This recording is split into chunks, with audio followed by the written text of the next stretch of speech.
Ran kind of long there, buddy. But it was a good video nonetheless. Man, I don't know if I got the attention span for all that, so I'll see what I could get out of that. So Randy Couture has come back. Well, I gotta say one thing, man. I mean, that was obviously a little naive of you to think that Randy Couture would stick to his guns. I mean, come on. He wouldn't even stick to the contract that he signed.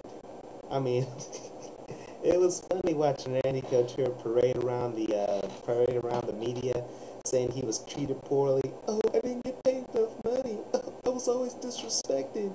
You know, after seeing his ass all over ESPN, getting all the coverage for MMA that they had, everybody treated him like a media darling. Like, you know, he was basically the grappling Jesus as far as they're concerned, and he was one of the top 3 paid. You know, he was right there with Liddell, right there with Tito. I mean, he was a millionaire. And all these other people, you know, fighting for, you know, much less than them. You never saw them complain. But yet, here, Randy Couture doesn't get enough money. He doesn't get enough respect. Anyway, when he embarked upon this stupid crusade to get this fight with Fedor, you know, trying to jump out of his, contract. Oof, I gotta say, I was pretty surprised that he came back. I was kind of hoping that he'd probably get buried in court or something and we could just move on with our lives. But in any case, all bashing aside, it's good to see you back, Randy. Anyway, Couture versus Lesnar. Why Couture versus Lesnar? Sure, I'd like to see it. I mean, sure. Let me see. Brock Lesnar, yeah, he came into the UFC. He lost to submission to Frank Mir, and you know he whooped ass on Heath Herring in a very entertaining fight in my opinion. It was just crazy to see Brock just roll over that guy like that, and that's the kind of guy I want to see fight in the heavyweight division. What was the heavyweight division in the UFC before this? Before Randy came back, before they set up this fight, what was that? Nothing to write home about. People were talking about afflictions heavyweights. People were just saying that the heavyweight division wasn't, everybody's reading the heavyweight the last rites.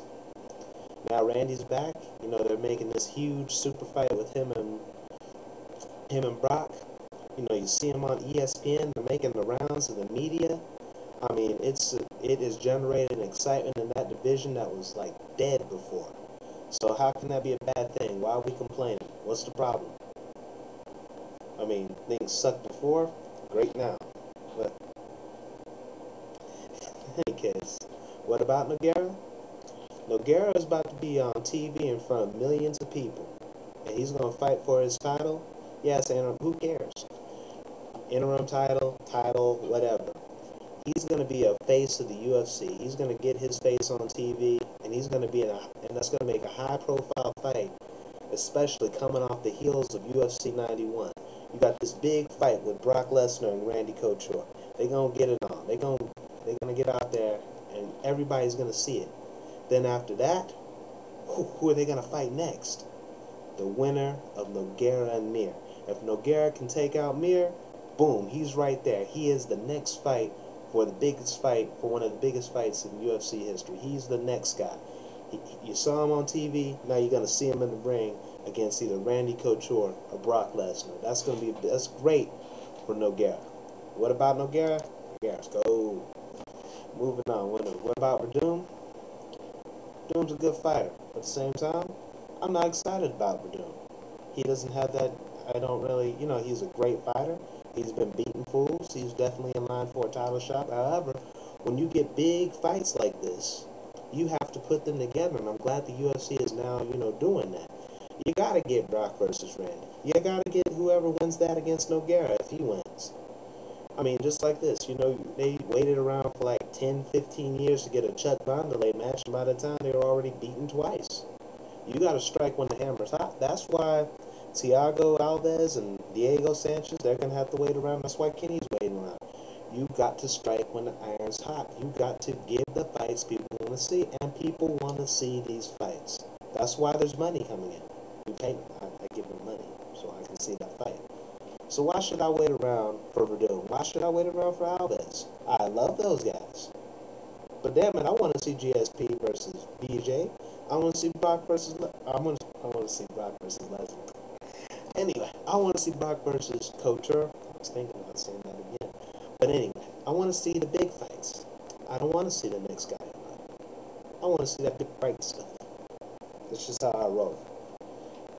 And let me see, credibility, legitimacy, sports entertainment, sport. The fact of the matter is this: what happens in that octagon is real. I believe that. If I didn't believe it, who cares? I watch my wrestling. I have no problem with wrestling. I watch it. I didn't watch it at night with my football going on. But anyway, it's about entertainment. Sport is about entertainment. Everything you see on TV, what we're doing right now on YouTube, I watch you because you entertain me. You're the man. But anyway, this is what it's about. It's about entertainment, and I want to be entertained, and that's what the UFC is doing, and that's what's going to get them that legitimacy. That's what's going to get them that credibility. It's real fighting, real competition, big fight, and big fights, super fights that people want to see. Nobody wants to see the Spurs versus the Pistons. They want to see the Celtics versus the Lakers. And you know, you can't always put that together, but you can put that together in MMA, and that is what makes it great. Why should we sit through fights why should we wait for the fight that we want to see? Verdun, he deserves a title shot, and I'm pretty sure he'll be there when his time's there. I mean, if you can't beat Czech, you can't be champion. Makes sense to me.